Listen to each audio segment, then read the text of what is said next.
Can you hear me in the back? We don't need the mic? Okay. Okay. So again, I'm Brian Reed. The thing that I'm going to talk about today is understanding the farm transition process. Okay, so Charlie did a great job setting us up with communication, because that is kind of like the core for moving forward. Is we have to have effective communication in this process for one way or another. So I think that was a great lead-in. What I'm going to do, my position on the program today is really to kind of give an overview of the whole process before turning it over to some of the other specialists that'll dive in deeper into some of these steps of the process. But what I really want to stress, and what I get involved in a lot on farms, is it is a process. Every farm has to go through this process in one form or another. Some of them end up getting stuck at a certain stage of the process for a long period of time. Some do very well there, but they get stuck at other steps in the process down the road. So I think as I go through this talk, you'll understand what I mean. But my goal is to give you a pretty good idea at the end of this talk. Okay, what is the whole process? What do we have in us if we're just getting going in this farm transition process? And then we can focus on a lot of the details with some of the topics. So the first slide is really, how and why did the dairy veterinarian get involved with the farm transition planning? And Charlie talked about it's more effective when people understand you and share emotions. Well, this is my way of introducing what I do and how I've gotten here. Because these are things that I saw, emotions I felt on the farm working as a farm animal veterinarian for these farms over the decades. But I found that we developed real, with a lot of farms, trusting relationships on the farms. Because of that, we see day-to-day interactions amongst family members. Some of these discussions that Charlie was talking about, every day we hear these conversations in families, and we kind of almost feel sometimes like you're part of the family because you're there on a regular basis and you get involved in these things. So you see a lot of it. I also saw in the early years of doing veterinary work, there were farms that had great production numbers, great DHA numbers, all those things are right. But yet I didn't see they were having financial success. The two don't always match. And I think as an industry, especially dairy producers, we tend to like to focus on the production numbers. Everyone knows what their rolling herd average is, and they also know what the neighbors' rolling herd average is. There's a lot of that. There's a lot of that drives our industry, that competition to improve and all that. And that's really important. But we also have to focus on financial success can be different. All things being equal, yes, I would like to have more production than less production because probably want to help finances. But all things aren't equal. It's how we manage our operations. So I started getting involved in that, went back and got my MBA degree and really studied the business side of it. And I got out of that in 2001, I guess. And I thought, okay, let's get the numbers right. Let's focus on the numbers. That's going to be what I'm going to do now with this. It's all about calculating the projections and things like this, and that's the easy part here. Well, then I got out and realized, the numbers part was often the easiest part at the end. That's just math. Okay? That's just math and coming up with a plan. The hardest part, communications, shared visions for the farm. Where does it want to go? Where are we now? Strategy, how to get there. What are the values? All those type of things. The people part, the vision thing. Okay, that's really what it comes down to.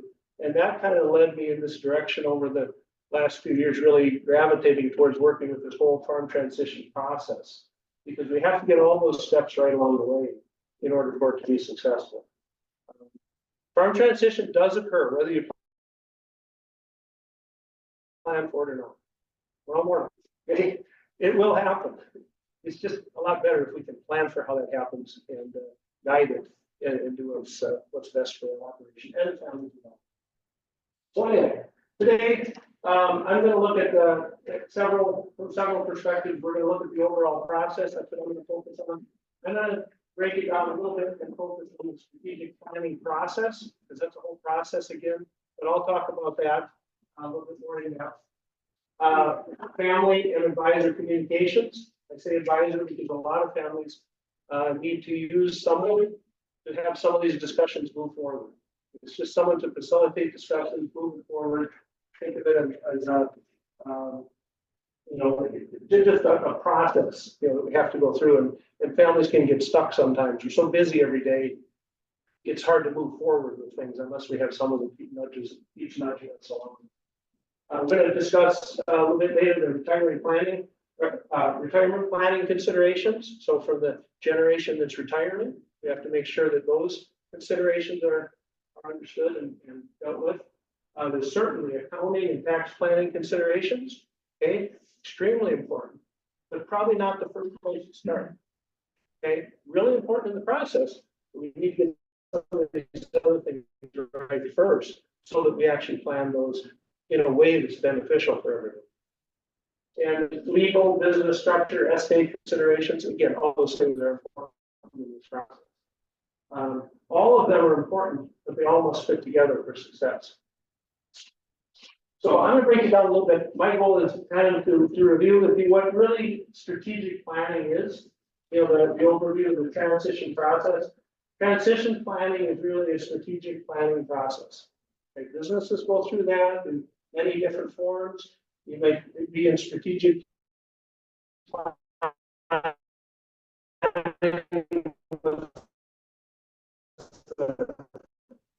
churches you're involved. SWOT analysis, do all these other things we talk about. It still comes down to helping you decide, you as an organization or family, where are we now? What's the situation we're presently in?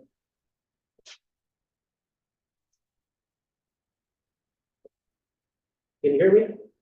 No. Not sure if it's on yet. No battery. No. There.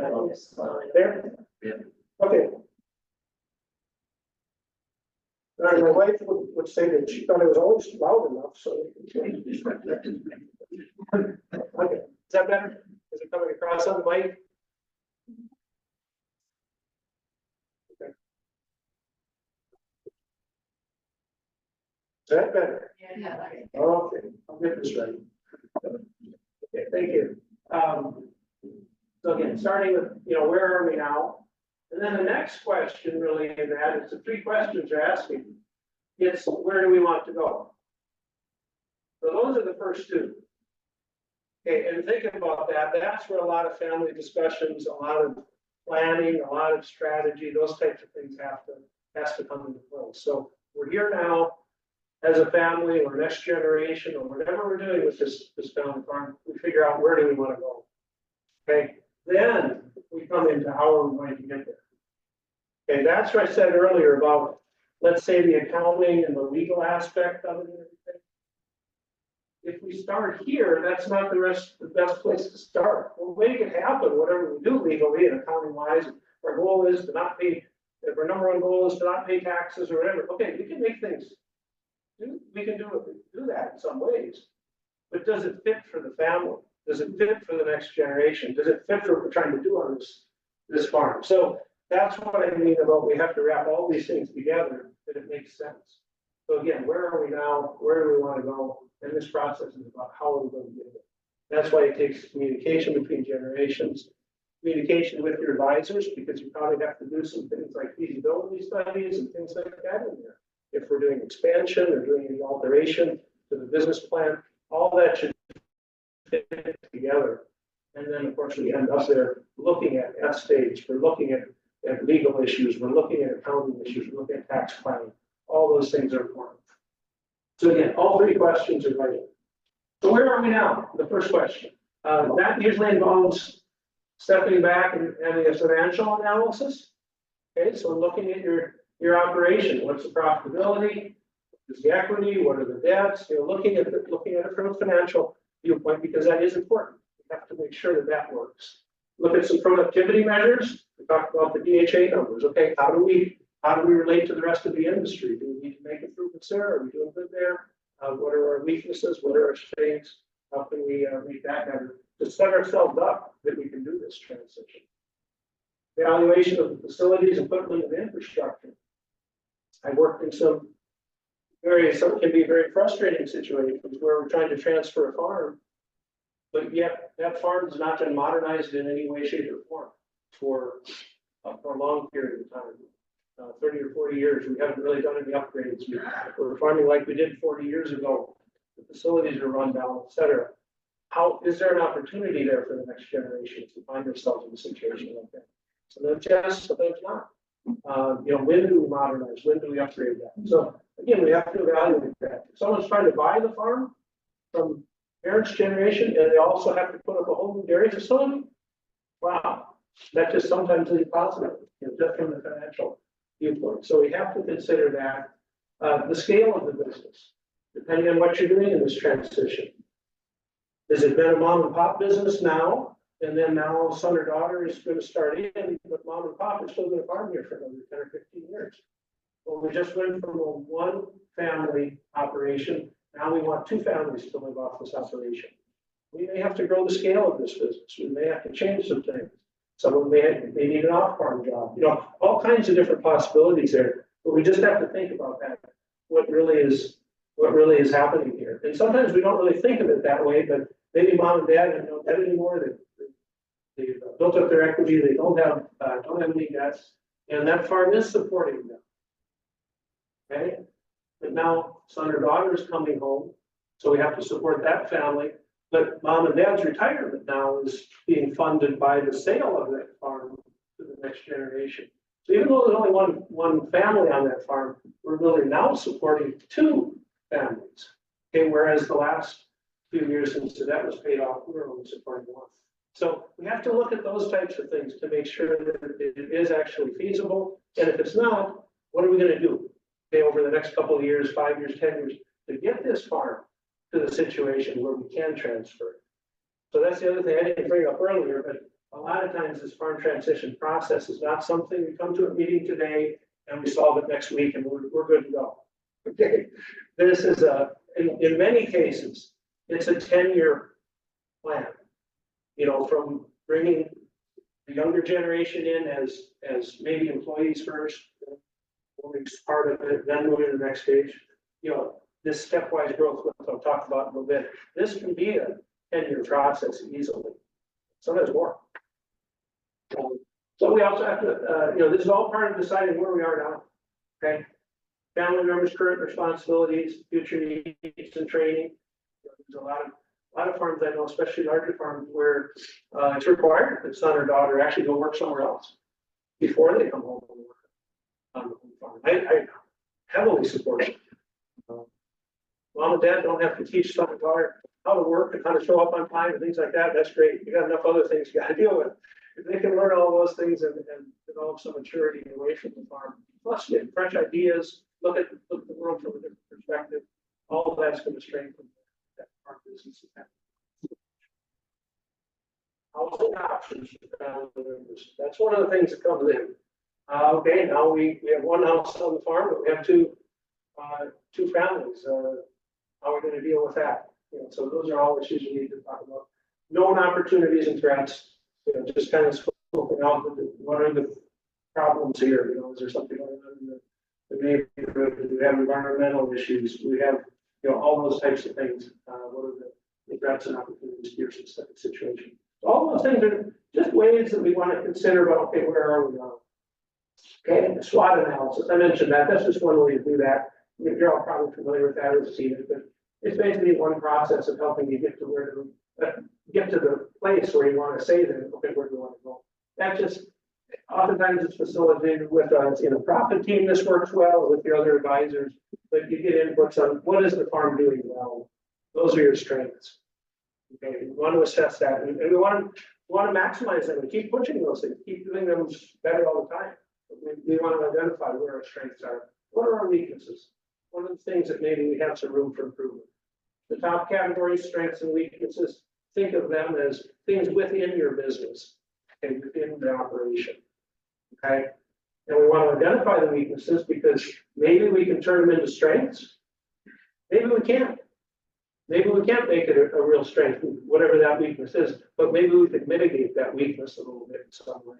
Maybe we just, our technical facilities are terrible and we just don't have the interest and ability and we just don't raise good heifers on this farm. Okay, well, once we recognize that, maybe we get a custom heifer raiser or whatever the solution might be for you, but it's important to recognize what the weaknesses are in this process.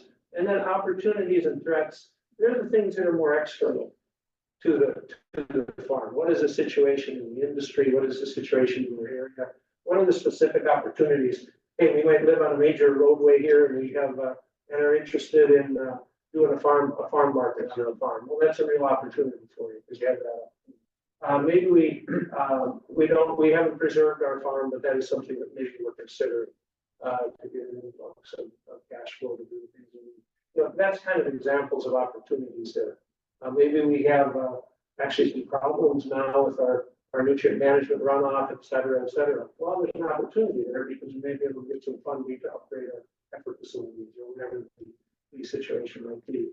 And then threats would be what could go wrong.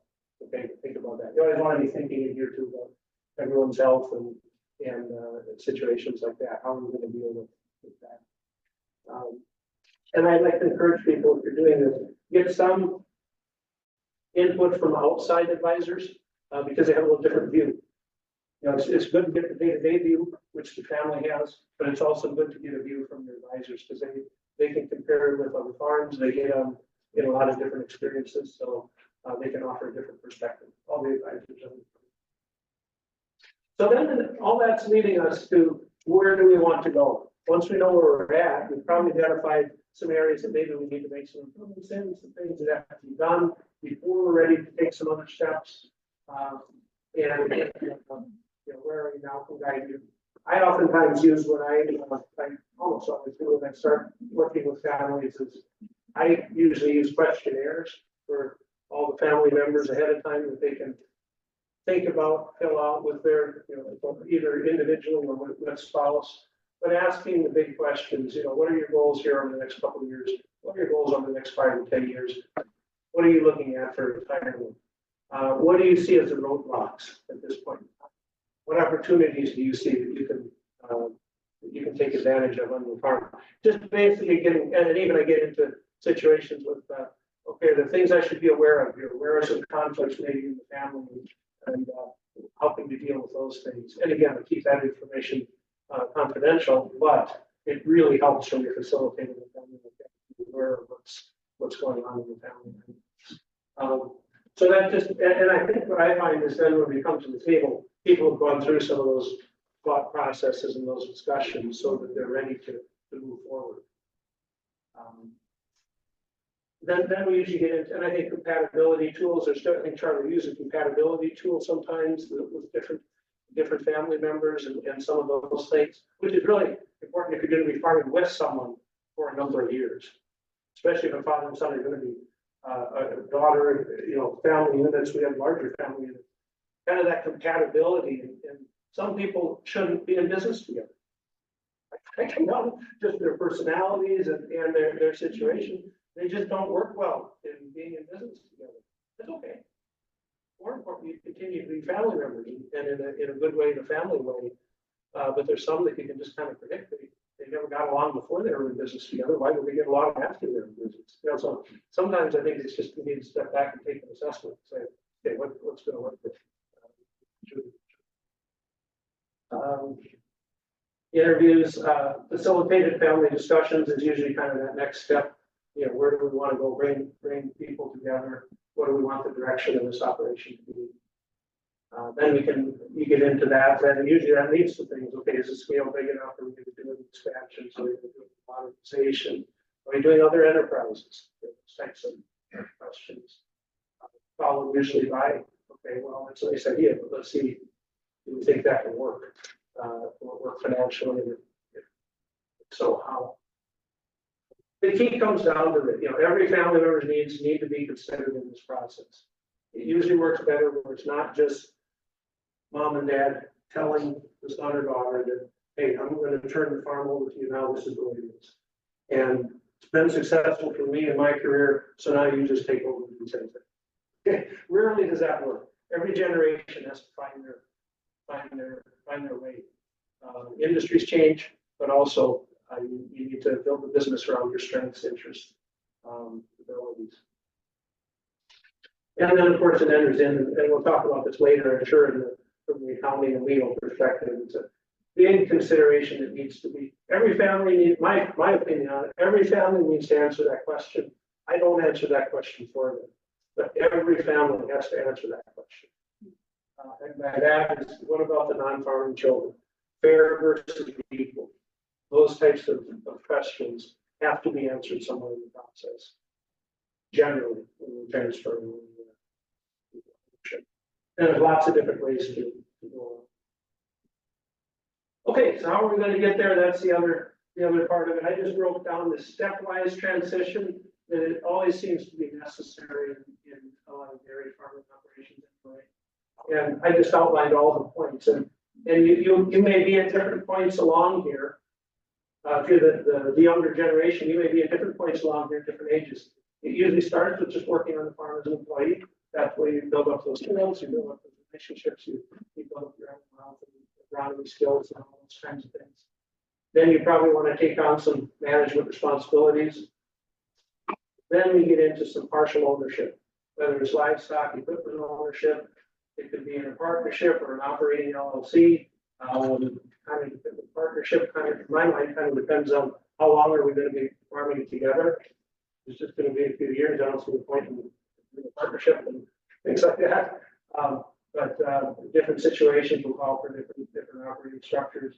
It seems like a lot of the especially the smaller farms, there's maybe one family operations. A lot of split milk check operations in dairy can be done successful.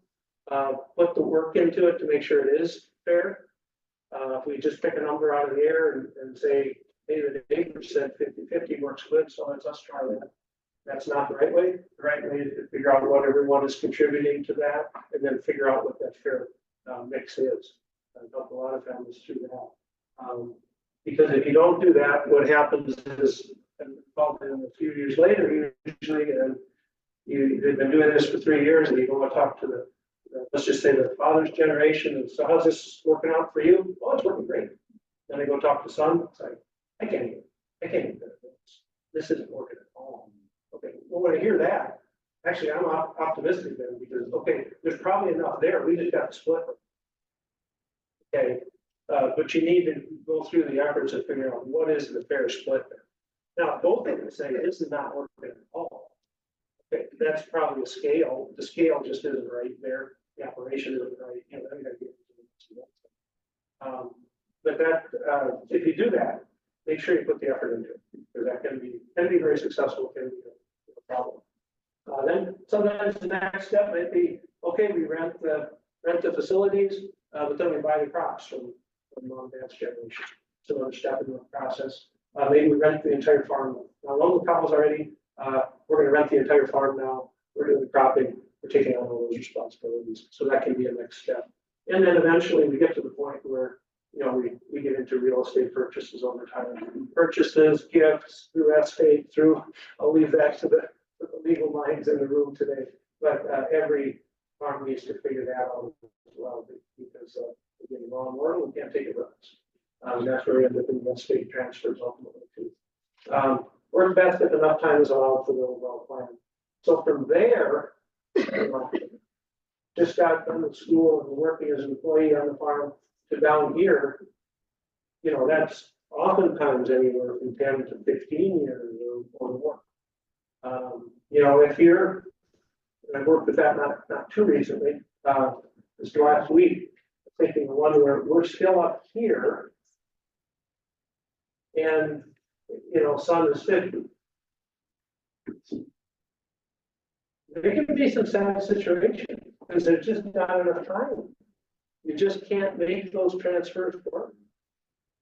You know, if the main decision maker on the family is in their 80s, I know one in that situation over the years. That's not a good situation, because what are not only the children thinking, am I ever going to be into ownership, but what are the grandchildren even thinking? Sitting around looking at mom and dad who don't even own anything yet. Well, obviously they see no future there, right? Mom and dad didn't even get a chance to get into ownership and run this farm. How in the world do they think I'm ever going to do that? So got to think of that 30-year rule that you talked about. Very, very wise. You know, that 30 years each have a term, but then someone else's term. How are we doing with time? 10 minutes. How are we gonna get there? Okay, that's where then, okay, now we've gone through this process, assessed where we are in the business, we talked about where we want to go in this process, where we go. Then you get into the, how are we going to get there?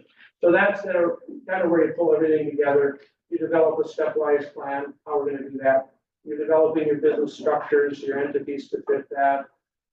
Tax planning comes in here, retirement planning, of course, for the older generation, estate planning, pulling in the non-farming children, tax advantages, do we gift some, do we do other structures? Okay, that's all part of it. Financing decisions may need to be made. We've got a couple bankers here today that can offer us some insight as well. That's where that comes in. But all these steps here, I want to stress, if you start with any of these without doing the homework and planning that, the strategies of what you're really doing, you might be making the wrong decisions here. Again, I come in, and I'm sure Charlie, you have, and others in the room have, I've come in where there's been trusts set up decades ago, where mom and dad thought they were doing the right thing to, I call it, controlling from the grave, but it's, a way of making sure that people are taken care of. But some of these structures we put in place can actually be barriers for that farming operation to be a successful, living, breathing business. I think it's different if I come from the Midwest myself, from Minnesota. There's a lot of land that's owned in families that isn't actually farmed by those families. Okay, but they keep it in the family, Ohio, Illinois, Iowa. That's fine. Okay, if you're just doing cropping. And essentially it's not any of the family members farming it. It's a way they get together once a year and decide what the rent is, and they split up what the proceeds are. Okay, that's fine. That's cropping. When you're operating a dairy farm or a poultry farm or anything like that, whoever is doing that day-to-day work and making those day-to-day decisions, they need to be able to make decisions about financing and all those kinds of things, what they're doing for management, or expanding or modernizing. If you're tied up in a lot of complicated trusts, it can be difficult to get lending. It can be difficult to get your siblings on board with what you want to do if you're shared ownership. It can complicate things. So just make sure when you do some of these planning tools like this, maybe just to save taxes, that it doesn't burden the operating family members so much that they can't run a successful business. So that's why I'm a big proponent for do the homework first, figure out how it's all going to work for you before you dive into that. Then this becomes a lot easier as well. If you go to the tax accountants, go to the lawyers and setting up your estate, if you come to them with a plan that says this is what we really want to do as a family, this is how we want to take care of our children, this is how we want to do all these things, then they can do a better job for you too, because you've actually gone through some of those decisions that they're going to ask you to go through. So anyway, done preaching on that. Don't forget the management roles, decision-making transition too. This is where it starts. You don't, just because you buy the farm today doesn't mean you know how to operate a farm. Make sure we get those other skills along the way, the different decision-making, different roles on the farm. Just because you own it doesn't mean that automatically overnight you become brilliant at being a crop farmer or managing a herd of cows. Those are the first steps that we need to do. You want to do that before you are the owner, quite honestly. You want to learn under the way of the parents there. Woodrow Wilson once said, and I don't use all the brains I have, but all I can borrow. I did a column on this recently. I thought of this one. He was making life and death decisions in World War I when he said this. But I think on farms, that same concept, utilize the power of collaboration with family members, other farm advisors, whenever possible. That way you get creative farm-specific solutions. And that's really what the whole profit team programs and all those type of strategic planning processes through grants and just working with the advisors on the farm is so important. You come up with better solutions that way. I'll just touch on this a little bit. There is a page in your proceedings, I believe, that have the different grants that the Center for Dairy Excellence offers. We'll go through that a little bit more specific this afternoon. But there's on-farm resource teams, there are transition teams, transformation teams, dairy decision consultant teams. Charlie and I do some work directly if they don't, if your situation doesn't fit within one of those programs, there's, talk to us. We have ways of helping out people who need basically. I will highlight this one as well. It's not through the Center for Dairy Excellence, but farm viability grants. They're another nice resource that sometimes I feel is underused. Those are grants through the Pennsylvania Department of Ag. It's a cost sharing type of grant. I like them because they can be used for virtually everyone in this room. It's the advisors here. They're very flexible. They can be used for estate planning. They can be used for tax planning. They can be used for the early strategic planning process like I do and Charlie does. They're very flexible. It's a 75% reimbursement program up to $10,000. So you can get a grant for a full grant is up to $10,000 worth of work done, and they will reimburse you up to the $7,500 of it. So it essentially brings things down to a reasonable level, but it can be very wide on how it's used. And you have a 2-year time period to use that, which is really helpful also in some of this process. And I have to check. Last I checked, they weren't open for this year yet. That's Harrisburg. The budget process gets wrapped up and it gets wrapped up in that whole thing. We're still trying to figure that all out of this year. Once they get that all figured out, then that grant will open up again this year. But keep watching the website. I heard the middle of November, but this is the middle of November. I didn't check in the last day or two, but last I checked it. Farm Link has the resources. Certainly, Penn State Extension Service has resources. Okay, so I just had a farm transition. Is it a sunrise or a sunset? And the thing I was trying to remember on this is that every farm transition, if we're the older generation, we're looking at it kind of as a sunset on our career in the dairy industry. That can be emotional, it can be frustrating, it can be challenging to deal with, at that stage of our life. But what I was trying to remember in this process is at the same time as that's happening, we have another generation. This is their sunrise, right? Now they get that excitement and passion of running this operation for their life. So that is the cycle of this. And coming back to the 30-year cycle, we have to remember that there's a sunrise and a sunset here, and we're going to make better decisions. With that, I thank you.